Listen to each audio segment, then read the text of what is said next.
السلام علیکم ورحمۃ اللہ وبرکاتہ۔ میں آپ کے سامنے سورۃ البقرہ کی آخری آیات پڑھنے لگا ہوں۔ اس کی بہت بڑی فضیلت آئی ہے احادیث میں۔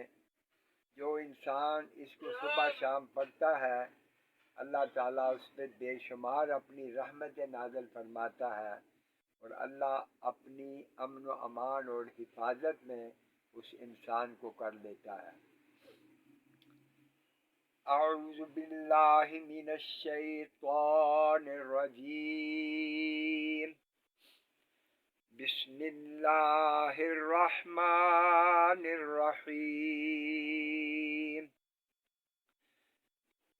للہ ما فی السماوات وما فی الارض وَإِن تُبْدُوا مَا فِي أَنفُسِكُمْ أَوْ تُخْفُوهُ يُحَاسِبْكُم بِهِ اللَّهُ فَيَغْفِرُ لِمَن يَشَاءُ وَيُعَذِّبُ مَن يَشَاءُ وَاللَّهُ عَلَى كُلِّ شَيْءٍ قَدِيرٌ۔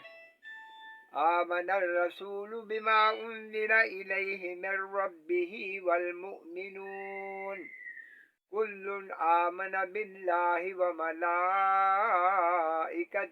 وكتبه ورسله لا نفرق بين أحد من رسله وقالوا سمعنا وأطعنا غفرانك ربنا وإليك المصير۔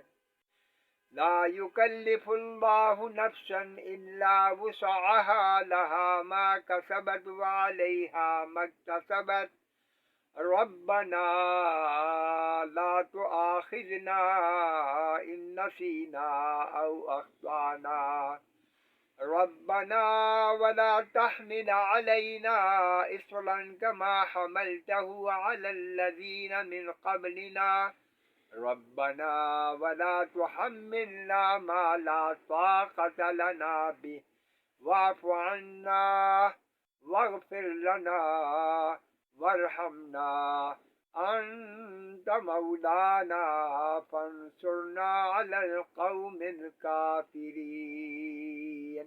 آمین۔